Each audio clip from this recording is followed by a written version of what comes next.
Hey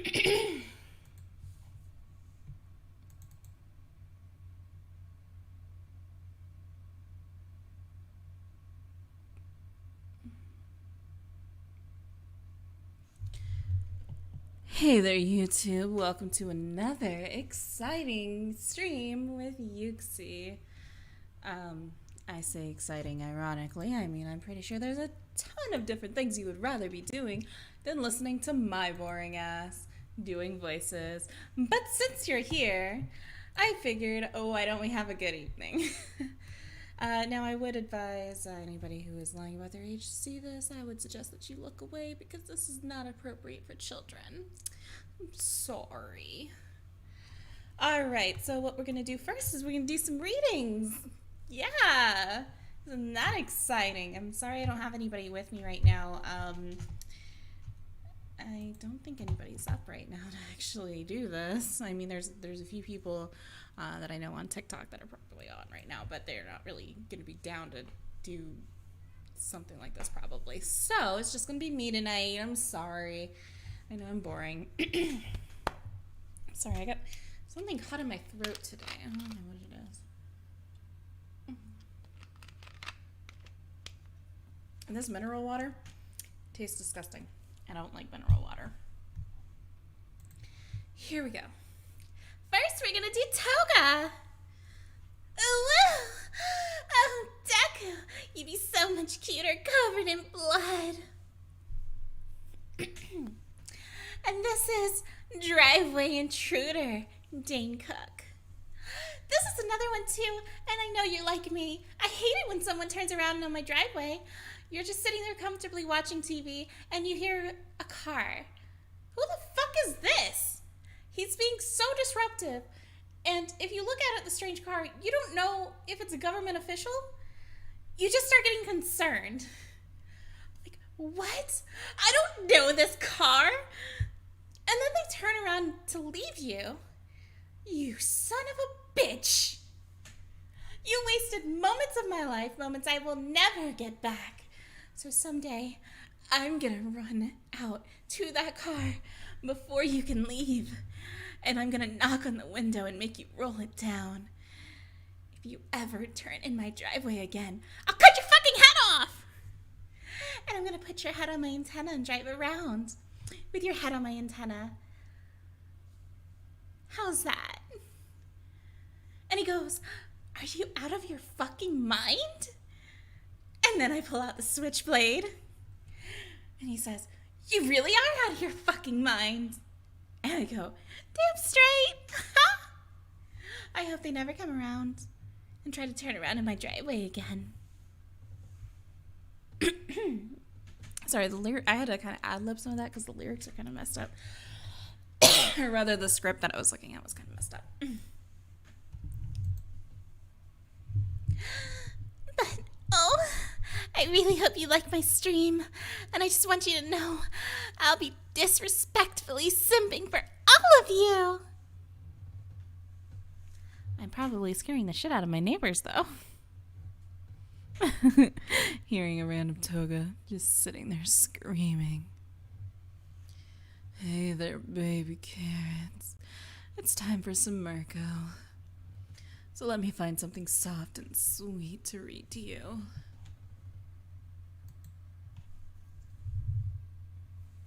Ah, fuck it. I'll just do it off the top of my head.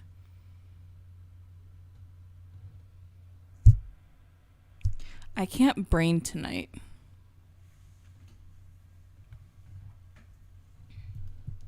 I cannot fucking brain to save my soul.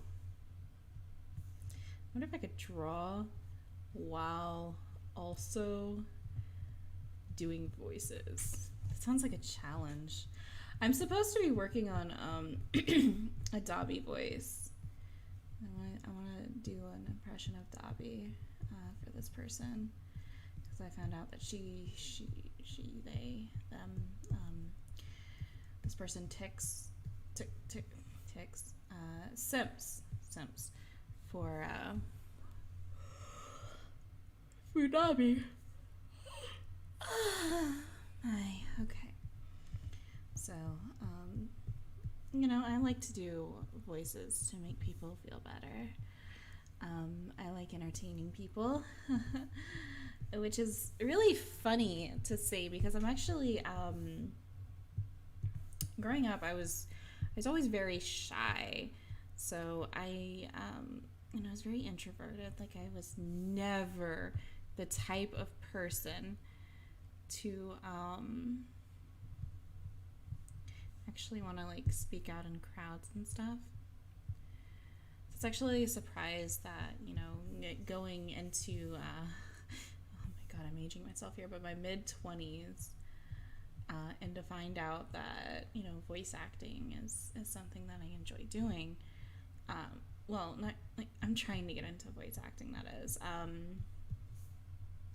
and it takes a lot of practice, or so I'm told. I mean, well, I'm sure it takes a lot of practice. I'm not saying that it doesn't, and I'm not going to disrespect any voice actors by saying it doesn't. Um,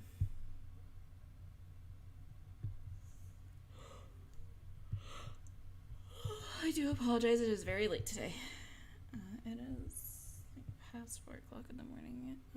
It's 4:30 now.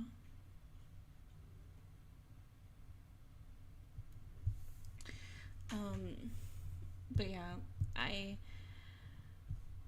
never knew that I was gonna be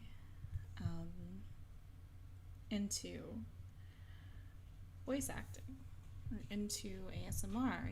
I was always told that, hey, Uxie, you've got a really nice voice. Like, people would want to listen to it.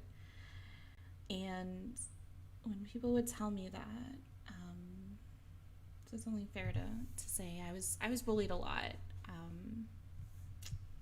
growing up. I was bullied a lot. I'm surprised I actually made it out of a lot of it.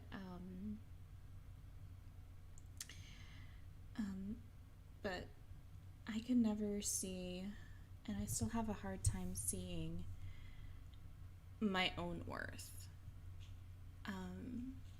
And I know that that's an issue a lot of people are facing, that they can't see, how wonderful they actually are.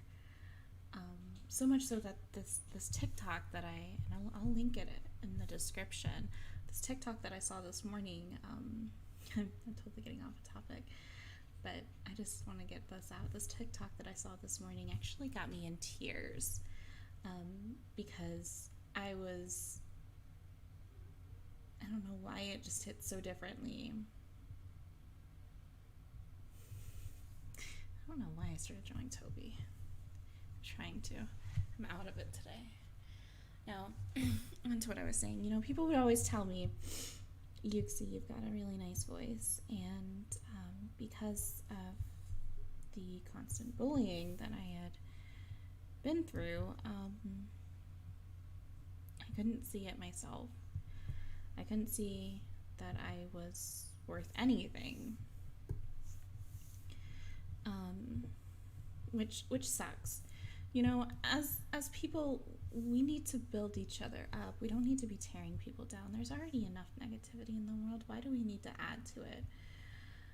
If you don't like someone, then that's fine. You don't have to like everyone. I'm not saying that you have to like everyone, but they don't deserve your crap. And they've probably got enough crap going on.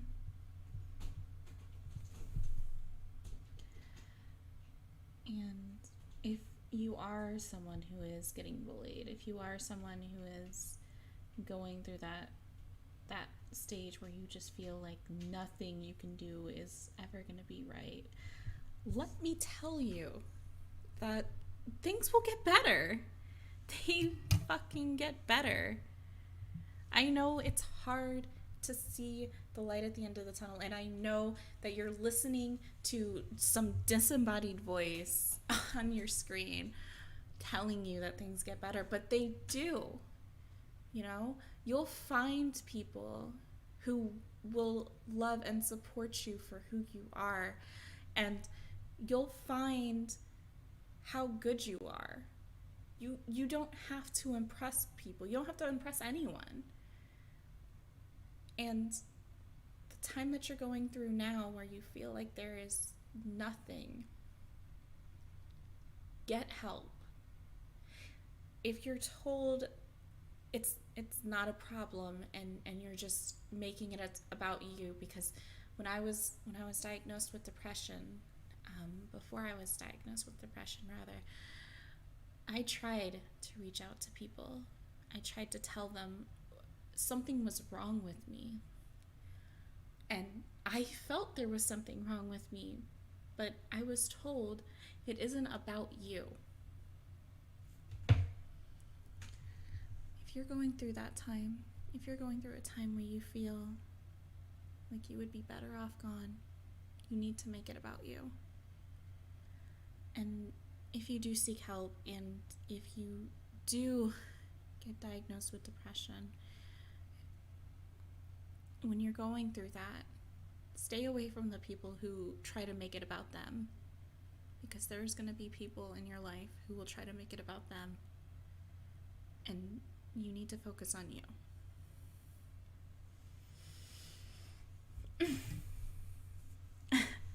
I'm so sorry. I'm making my own stream very sad, and I don't want to do that. I want everybody to be happy and have happy vibes. But still, I want to take what I said seriously. If you are feeling lost and alone, I will gladly link support for you. I will gladly link anything that I find that can help you. But get help. You know, you think maybe the world would be better off without you. I know, because I thought the same thing. The world won't be better. You're here for a reason. You are loved. You are cherished. And losing you would affect so many people. Now let's get back to the voices before I start crying.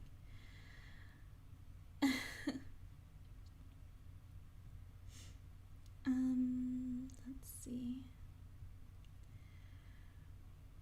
What voice should I do now? I feel bad. I'm just sitting here doodling. I'm just doodling so badly.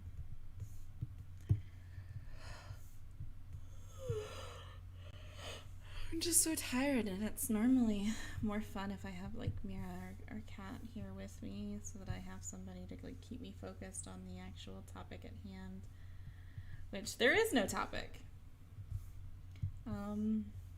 There is no topic, but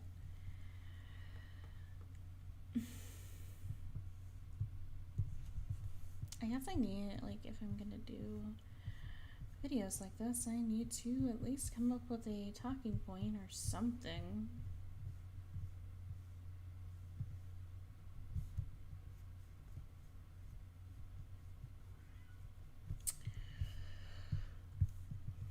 If you guys watching this ever have something, a topic or something that you want to talk about on a stream, I will gladly research the topic and talk about it.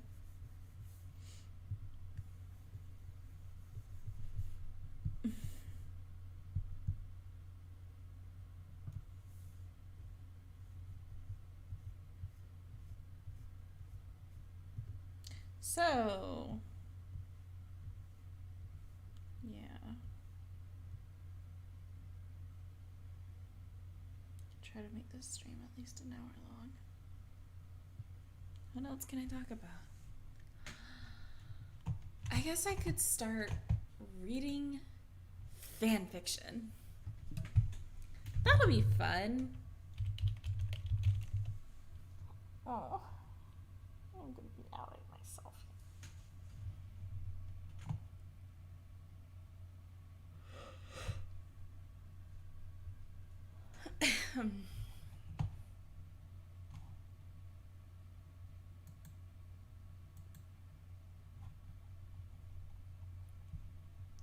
Okay.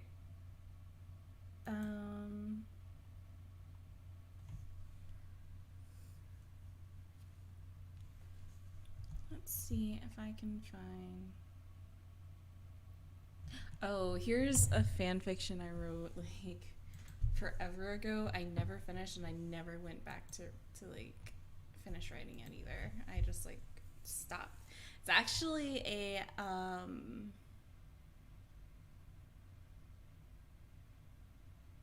I want to read this? Do I want to out myself? What the fuck is going to be watching my stream anyway? um so this one is a it's a One Piece fan fiction.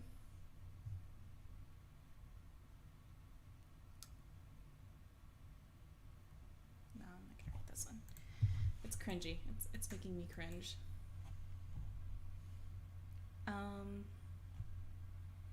could do this one. This one's a My Hero Academia fan fiction I'm currently writing. Um, it's got seven. Wait, how many? How many reads does it have? 72,000 reads and over almost 2,000 likes. It's a very long one, so it's going to take me a while to read it, but I will read it to you guys. I will skip all of the smutty parts, you nasties. Drink my water. My disgusting water.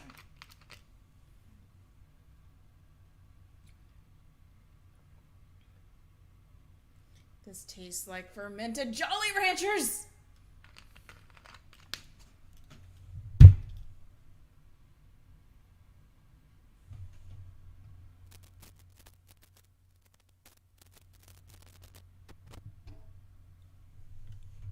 The IV drips slowly, the medicine slowly injecting itself into a bandaged arm.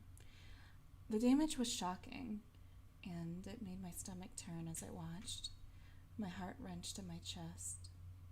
I remembered the call. I had been 2 towns over when Grandma Chio called me telling me what happened. At least 70 villains broke into a UA facility. They were mostly low-level thugs, sure, but one managed to go toe-to-toe with All Might after brutally beating and nearly killing Eraserhead. I felt the tears well in my eyes as I stared down at the bandages covering Shota. He was asleep. This would be the only time I could be close to him now. I knew in my heart he would never want to see my face, not after what I did to him. I broke his heart when I left.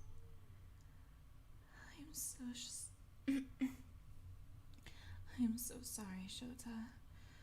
I should have never left. I spoke gently, looking down. Silly girl. You can't change the past. The important part is you've returned. I turned my head in shock, seeing Principal Nezu in the doorway. Principal Nezu, I'm sorry, I didn't realize you'd be here. I stood up quickly, trying to wipe my tears as I turned to him. No need to apologize. I came here for a reason. I want to offer you a job. He approached, slowly holding his paw up to me. I stared down at the talking animal. What kind of job? I asked.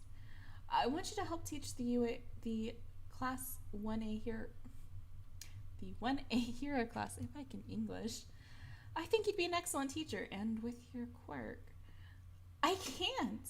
I shouted before covering my mouth, shakily looking down at the wrapped up Shota. I felt the tears burning my eyes. I can't. I whispered again, slowly removing my hands from my mouth. It was true. I had a strong quirk. My father was the son of Recovery Girl, and I gained the ability to heal, but the power was magnified by my mother's quirk, which was much different. You're much too hard on yourself, Yuna. What would your mother think? I paused at his words and exhaled gently. I don't think Shota would want to work with me. I frowned, but okay. I'll do it.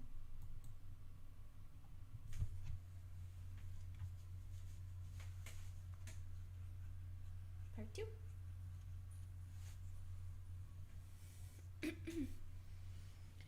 There I stood, nearly shaking in my shoes in front of Class 1A. I exhaled gently. The young pupils, the young pupils seemed to stare agape, with the exception of a few, as if they expected me to say something profound and inspirational. Let me introduce myself. My name is Yunali Sato. Please call me Yuna. As I introduced myself, one of the students went wide-eyed. He looked so innocent. He had green hair and big eyes. I know you. You're Seraph. You disappeared. What happened? I swallowed as the boy blurted his question. It was my job to answer, but how could I? I cleared my throat gently. Well, Seraph, or rather Yuna. or Yuna, rather, had a mission that kept her out of the limelight for a while. It happens to a lot of heroes. Now we're wasting time. I gulped, realizing the voice instantly. I looked back to the side, seeing Shota standing there covered in bandages, both arms wearing casts and slings. Even though he was covered in bandages, I could see him stare daggers into me. Why on earth did the principal ask me to do this, and why did I accept? This was the last place I needed to be. I stared down at the desk. What Mr. Aizawa says is correct. And as of the time I accepted this position, I have since retired from my hero work to dedicate my time to teach you. I spoke, finally turning and finally looking out to the students. Now, I have an announcement. In a few days' time, the sports festival will commence. This is an excellent time to showcase your talents to potential agencies. Remember, a lot of heroes will be in attendance, and so will a lot of agencies. Also, this is a competition, so you have to make yourself stand out among everyone else. Please remember to be safe and have fun. With that, please take the rest of today to prepare. Class dismissed. I looked over to Aizawa still lingering in the door, and I quickly grabbed my bag, walking to him. As he stood in the way, I tried to squeeze past him, only for him to block me. We need to talk, Yuna. Now. He spoke quietly. Despite the hushed tone, I felt a chill in my blood.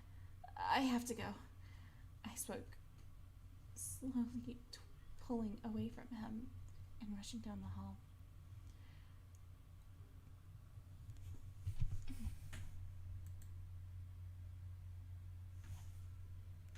And I think I'm going to stop there just because the stream is empty and I am very tired. I keep yawning. But I leave you with this. Little kitten. You're mine, and no one else's. Good night, baby carrot.